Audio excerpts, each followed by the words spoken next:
Hi, good morning. I'm Dr. Anna Garrett, and welcome to my most recent Facebook Live. It has been a very, very long time since I have done one of these, and I would really like to do more, so we're going to. And today I have my friend Dr. Elizabeth Naylor joining me. Dr. Naylor is going to, I'm not going to call her Dr. Naylor, she's Elizabeth. But anyway, I'm going to let her introduce herself in just a second. I'm Dr. Anna Garrett, and I help women who are in midlife get their hormones back in balance so they can rock their mojo through midlife and beyond. And there are so many things that contribute to hormone imbalance and how you experience perimenopause and menopause. And a lot of those are related to mood. And I'm sure I don't have to tell any of you that, or your family, because anxiety and depression and mood swings are rampant in this age group. And so in the work I do with clients, helping them to get their hormones balanced, lifestyle and nutrition are foundational in my practice, because you cannot outrun a diet and you can't out-supplement it either. So I am not an expert in nutrition, but Elizabeth is. And so today we to share with you some information on mood, food, and a new program Elizabeth is going to be offering next week. So Elizabeth, can you tell our listeners a little about yourself, and we'll just jump right in.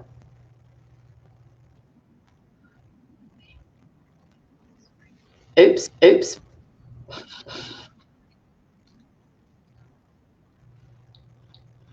You on the screen? There you are. There I am. This is that's if this is the worst mistake we make on this the whole time, we are golden. Then we are doing great. So I am Dr. Elizabeth Naylor, and my doctorate is in holistic nutrition. And I work with women primarily who are wanting to deal with their health issues naturally.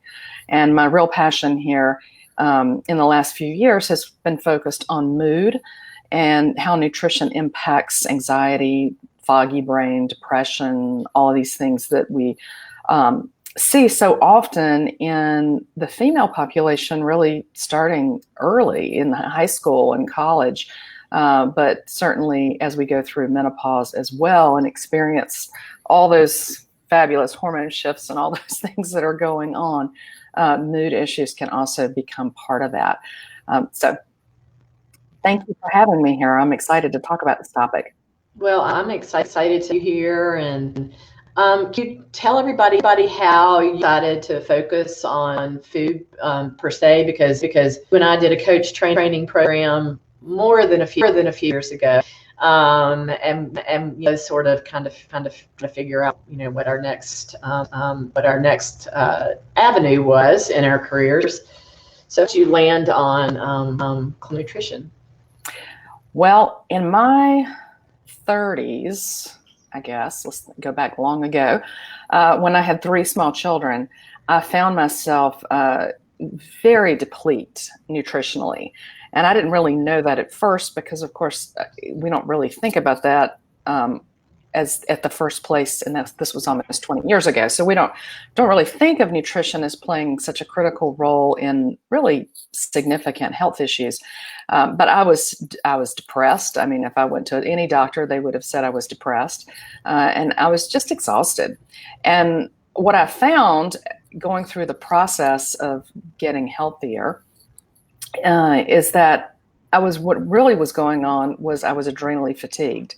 And as I started to nutritionally balance and fix that, the fog lifted and everything began to be clearer again. And I was also experiencing some things with my children that were completely cleared up when we made some nutritional changes. And so it's been a long-term fascination of mine. And then I went on and got my doctorate in nutrition and met you in the coaching class, and really just continued to practice with all the issues women face, but not so much focusing on the emotional side. It was more the physical side. But as I've gone through the years, I have to tell you, the last few years with children in college and first out of college, the number of younger people that I see with mental health issues is just staggering. And I've been working with quite a few of those because they're children of my clients. And so that's really where I've gotten back into my passion and really wanting to speak out more on the important role, because unfortunately, we still just don't hear that from our doctors. There's just still not an understanding in the medical community about this topic, or at least not one that gets passed down to the patient. Right. And, I think it's similar to hormones in that there's not a lot of training that goes into medical education around mind, body, and spirit. I mean, there is a lot about the body, obviously, mind and spirit so much. And, hormones, it's like we think that OB-GYNs are the hormone experts. The truth is, about 20% of them get any training hormones. So, right. It's challenging. It's challenging as a patient because, you're expecting somebody to be an expert in these areas. And the truth is nobody can be an expert in all of the areas. And that's why I always encourage my clients or people who are reading to consider working with the outside the box, like you or me, who have expertise in a certain area. Right. So I know you take a holistic approach. Can you talk a little about that mind, body, emotion, spirit connection and how it plays into your work? Sure. Well, it really begins with the concept that we are all integrated human beings. We're not machines. And the mechanistic or machine concept of being fixed when you get sick is really a very old perspective on human health. And what we really know today is that everything impacts everything. In fact, even our relationships, the people we spend our time with, impacts our health in ways that you don't necessarily notice in the beginning. But the talk about energy and the energy between people is very much a part of what can influence your mood, as well as your physical health. So we think of food like nourishes the body. So food, your thyroid, for example, needs selenium, it needs iodine, your heart needs B vitamins. Every organ and gland have specific nutrients that they really need, and then they really just need the vast array of nutrients to feed your whole body. So we know that your body is designed to really heal and repair for 100 years or more. It's a crazy concept because in this day and age, it feels like we start getting diagnoses at age 40 or 50, and we just stay, medicated and half sick for the rest of our lives. Yeah, exactly. And so anyway, we're not really created to live like that. We're not created to live with chronic disease. And so some of the things that cause those chronic diseases in our body also impact our brain. So particularly things that are neurotoxic, like some of the body care products, some of the things in foods, and also food sensitivities play a big role in the mind because they can really make you go like foggy brained the minute after you eat them. Some of them have food sensitivities are really strange because some of them have a reaction right away and some of them have a reaction 3 days later. And so trying to sort that out can be a little complicated. And so one of the things we do in our program is when we add foods back in, we really pay attention to how that impacts. And emotionally, there's a lot of connection with food and emotion. And for some people, that's really not a healthy connection. But ideally, food's pleasurable. It's something that we enjoy, and we enjoy it in community with other people. It's a connection. It's a point of connection. And it's also just food is good when you eat good food. But I think that we don't often get taught how to do that. And so I'm on a passion to also help people figure out it's actually okay it's pretty quick and easy to fix your own healthy food. You just have to learn some skills. And once you do that, it's huge. And then just your spirit, I really feel like that a lot of times symptoms are an invitation to just stop and take better care of yourself. they're clues that your body is saying something's off in your world. And sometimes that is more spiritual in nature in terms of how you feel connected to the world, to the people around you, to yourself. And if you've lost that connection and you've forgotten how to take care of yourself, as so many women are apt to do by the time they get to midlife, it's really an invitation to come back in and to really reconnect. And that's part of the message that goes through the whole program as I walk through with clients is you're the only one that can take care of yourself. No one else can do that for you. So, when you and I were talking about doing this thing that really sort of brought up was the number of women that we see that have anxiety, and how prevalent that is. Can you give some specific examples of how food impacts anxiety? Well, sure. One of the first things we do in our program is what I call clearing the debris. So we really want to start, before we even talk about nourishing our bodies, we want to start with, okay, what do we need to get out of our lives because it's perhaps creating the problem in a really serious way. And so, in fact, I believe that there are a lot of psychiatric diagnoses that don't really need medication. They really need a shift in diet. And that's been proven over and over and over again. So some examples are, the big one is food sensitivities. And that really, I would say gluten and dairy or casein, which is the protein in dairy, are probably the biggest causes of mood disorders. But you can also get soy, corn, sometimes eggs, but soy and corn also can deal with mental health issues as well. One of the things that happens for people with dairy or casein insensitivities or with gluten is that the proteins actually break through your digestive tract. So they create all sorts of inflammation. And so physically you're straining your immune system and your liver to process that, and you've got all that going on. But even more troubling is that some of the breakdown products of those gluten and casein are gluteum morphine-like substances and casein morphine-like substances. So you talk about brain fog, it's like you've had something that's a shot of morphine, and that's what's really often causing a lot of symptoms for people.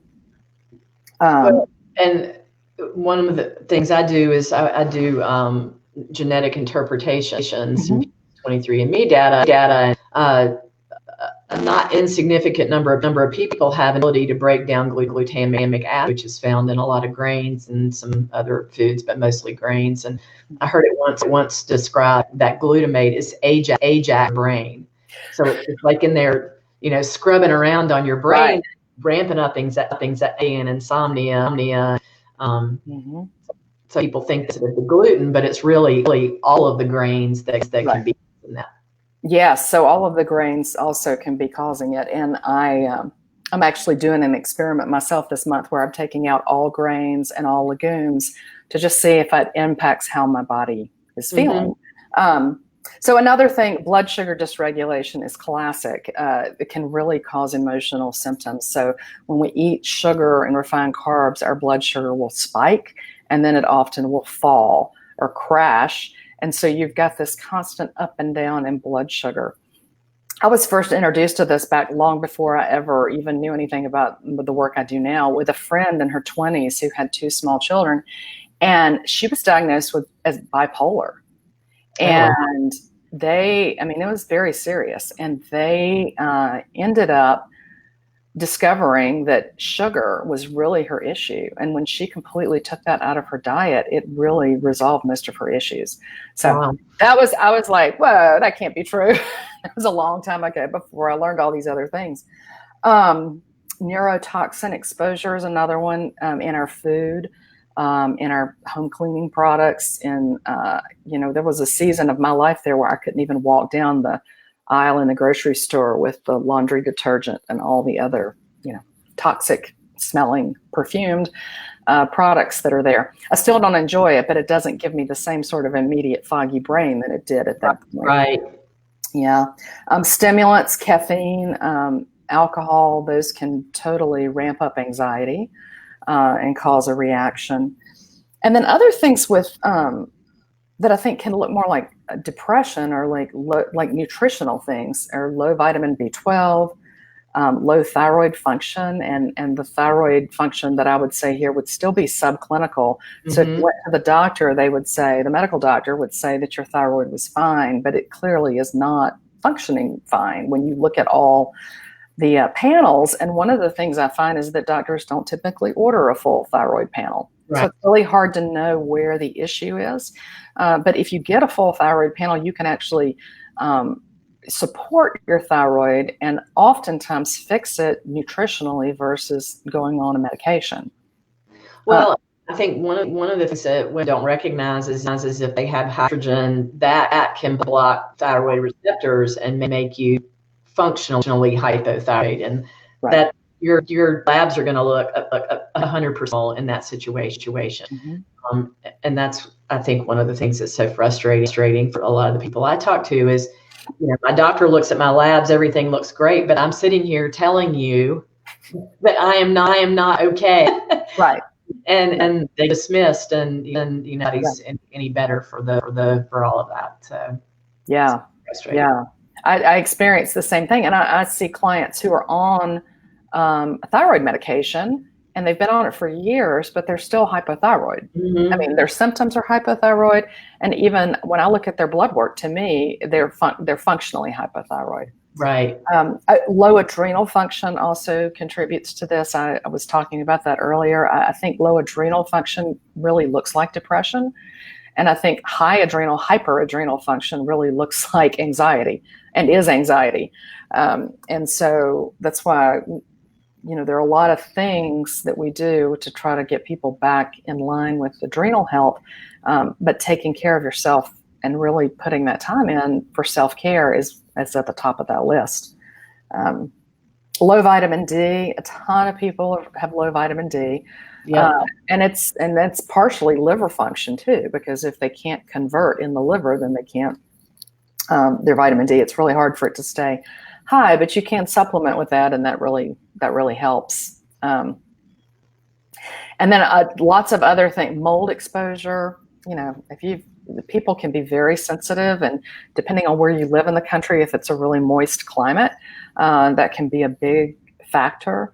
You can also have yeast overgrowth internally, so that can create foggy head and anxiety and all sorts of issues. One I see a lot on the hair analysis testing I do is copper toxicity.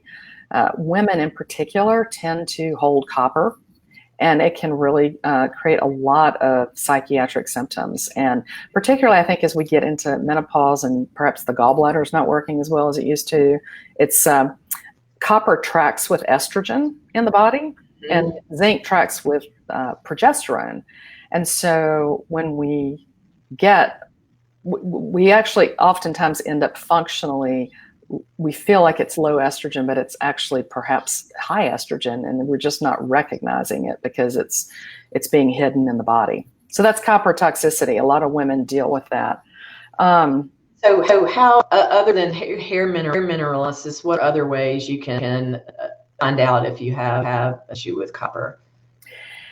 I don't think the blood tests are as reliable for minerals in general, because really what we're wanting to see, what we see in the hair test is what's happening at the cellular level. So what's actually making it into the cell.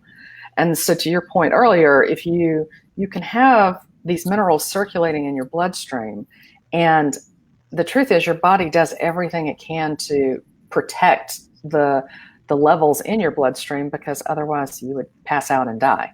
Like you have to have, you have to have the right level of minerals in your bloodstream. So your body will pull from your bones and your tissue to make that happen.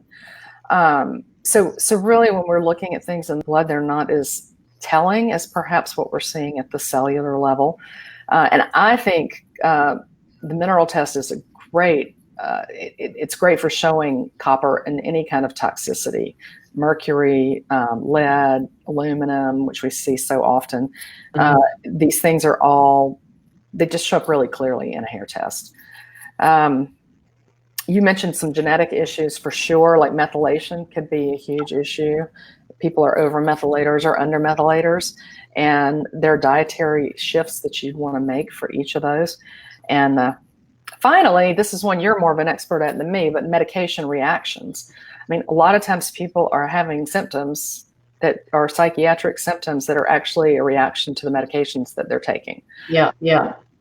And so we always want to look at that. I'm notorious for pulling out the symptom, the reaction details on some medications, just so people can be aware that, hey, the combo of all these things you're taking together could be part of the problem. Do you book Drug Muggers? What's that? Do you have the book Drug Muggers? No, I don't think I have that one.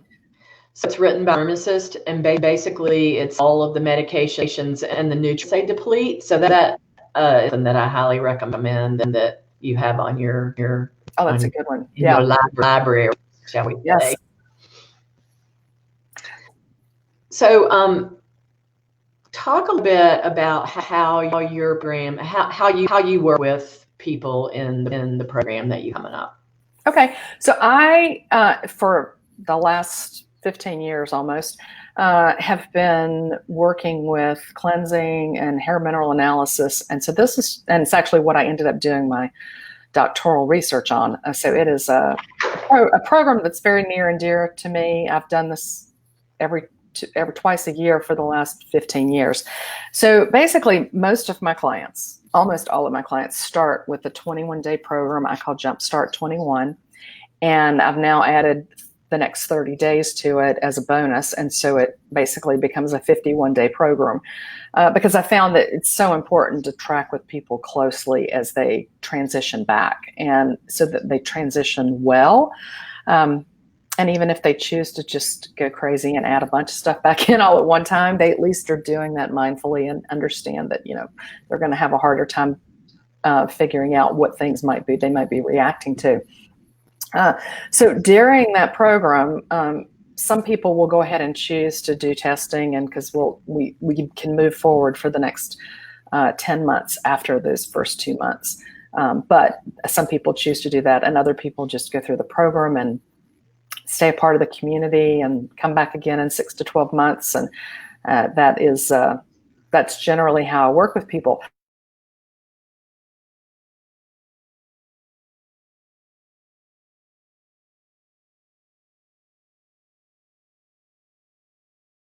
Group programs. There's actually two big benefits. The first is, of course, cost. It's more cost effective. But the second is also just the community, and the perspective that you get from hearing from other people often gives you insight about yourself that you would not have picked up on had you not heard it from someone else. Yeah, totally. So what are people doing the first few weeks of your program? So we definitely clear the debris, as we just talked about. So we take a hard look at what's in your diet that needs to come out for 3 weeks. And then we talk about nourishing your body. So the foods that we really want to add in, and all the practicalities around what that looks like. I mean, the truth is, the first time I did this back in my mid-30s, I think I subsisted on like iceberg lettuce the whole time. I mean, I didn't really, but I honestly had no idea that there was any real tasty vegetables out there other than salads. And they weren't that tasty after the first 7 or 8 days. Right. It's like, whoa. So we really get into the details of, okay, let's explore some new foods. The one thing I will say that I love about the explosion of vegetarian diets is the cookbooks are amazing. And so there are so many places you can go and look for great recipes. But of course, we also have our favorites, and I teach people how to plan your week and cook for just yourself, for just 2 of you, for a family, because people are coming from all different places. And then throughout that process, we also add in some nourishing your soul pieces. I kind of weave that in throughout because there are techniques and tools that you can develop and learn how to do yourself at home that are extremely helpful. And most of those in my world that I teach are pretty simple, and they just revolve around the use of the breath to calm yourself. Mm-hmm. Things like journaling, meditation techniques, and I use aroma freedom, which is a great technique to help release negative emotions that might come up. And a lot of times negative emotions come up during the program around, why did I do this? Why am I doing this? Why am I understand that. So that's pretty much what the 21 days looks like. And there's a daily email that is really kind of a crash course in nutrition. There's an education course that I'm just dripping out every day to people to help them really become aware of some of the things in their lives that perhaps they didn't understand, like blood sugar, for example, or many of these topics we've just talked about. So that as my clients go through it, they can take what they need and take what they need for that day, and they have those as reference as well.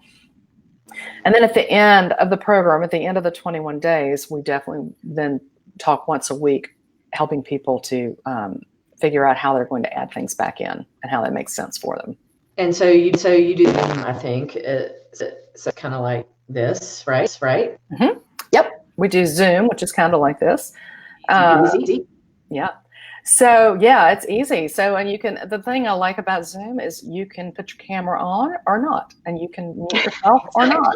And I don't, I love to see people's faces, but it's not a requirement. And sometimes people want more privacy.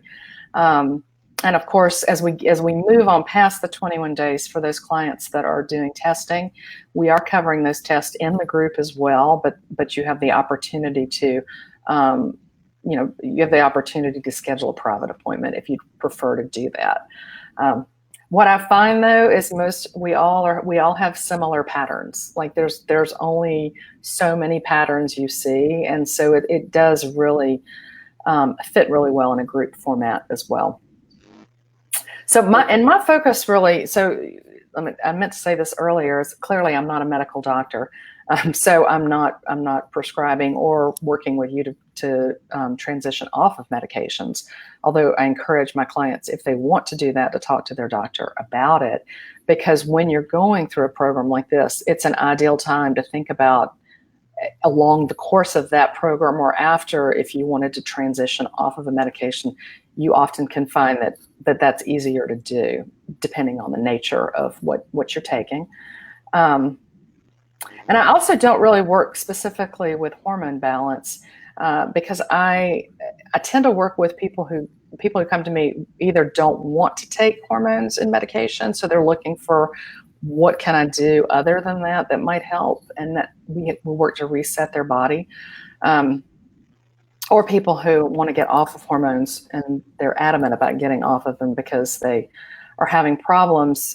Because I'm in Texas, I'm not where you are, and I am constantly telling my people to go to your site and learn about how to actually do it. Because what I find is most of the medical clinics here, I don't appreciate the way that they work, and then I don't really feel like they get it right. They have a formula, and they just push the formula. Yeah, yes. We have a lot of problems with that here in Dallas. We've had that conversation. Yes. But there is a right way to do hormones, and I so appreciate that you have gone to all the trouble to learn that and to really actively pursue that. And as I've watched you over the years, it's not like hormones are the answer all the time, and you're not actually. Right. Well, since I can't write prescriptions, and there's a whole universe of stuff that's on the internet, and not that I recommend that people go grab it and try, because you can actually make yourself much worse if you start doing yourself hormone replacement. So that's never a really good idea. Right. But I find that most of my clients don't need prescriptions, don't want them, and that's how they end up in the first place. Right. So, if you're watching this and you're a client of mine, you want to be a part of Elizabeth's program, she and I have talked about this, and we'll converse about your particular situation and kind of what your goals are and what the direction you and I are headed in before you launch into a new direction with Elizabeth. So programs kind of fit her as I see it, an either or sort of thing. Yeah. So we will put the link to this upcoming program in the first comment on this video. And Elizabeth, if you had one piece of advice to give women about anxiety, what would it be? I'll put you on the spot. Okay, if I had one piece of advice, it would be to learn breathing techniques. It's the breath is the core. And if you learn some techniques, you can move yourself out of that place of anxiety. And I have worked with people who were having full-blown panic attacks, and the way that they really were able to work themselves out of that was the breath. So, and that would be where I would start. And fortunately, there are a lot of great sources for that these days on the internet, whether it's meditation or it's just breathing techniques. And breathing is free. And breathing is free. It just takes time and focus. And and the hard thing about that, though, is in the beginning, I would just tell people, just take 10 slow, deep breaths. Just take 10 breaths. And I truly have clients that would say to me, I don't have time for that. Well, you're going to take 10 breaths less at point. So I think it's a mindset thing. It's your choice to continue to live in that place of anxiety, or it's your choice to figure out how to get out of that. And there is a path out. But you have to take the time not only to do the breathing, but take the time to do it consistently. Because what I know about relaxation techniques is that they are systemic. So they impact your entire body, and they're also cumulative. So the more you practice it, the better your response to anxiety is. And there's no magic supplement for that either. No, there is not. There is not a magic supplement. And the more we discover about how intricate the human body is and how much everything is related to everything, honestly, the fewer supplements I use. I still use supplements quite a bit myself and with my clients, but I'm much more apt to do a mineral balancing kind of concept where we're feeding the body and we're getting back into balance than chasing specific supplements for what's the best thing for this or the best thing for that. Yep, I totally agree. Yeah. Let's see. Oh, we have somebody watching. Good morning from Canada, watching you guys while preparing to go to work. Thank you for doing this. Love to learn. You are very welcome. We are happy to do it and planning to do a lot more along these lines. So you ready to wrap up? Yeah. So if we'll put the link in there, and certainly if anybody wants to connect with me, catch me in the Facebook group. I'm in there. I'm in there with Dr. Anna. She is in there. That's how we have that. That's how we came. That's right. So thank you guys, everybody who's watching, for being here. If you couldn't be here live, I certainly will watch the replay and free to post any comments. I'm also going to take this and post inside the Hormone Harmony Club, which is my private Facebook group where we are talking all things perimenopause and menopause 24/7. So if you're not a member, please free to come on over and request to join, and we get you in there. And Elizabeth, I just really appreciate your time this morning. I realized the morning at 10:30 is not a fabulous time to be doing it live, but it was all we could squeeze out of my week. So thanks for being here. And like I said, we'll post to what is the name of your program anyway? Jumpstart 21. Jumpstart 21. Sorry, I missed that somewhere along the line. So we'll post the link to that in the comment in the video, and we'll see you all soon. All right. Thanks, Anna.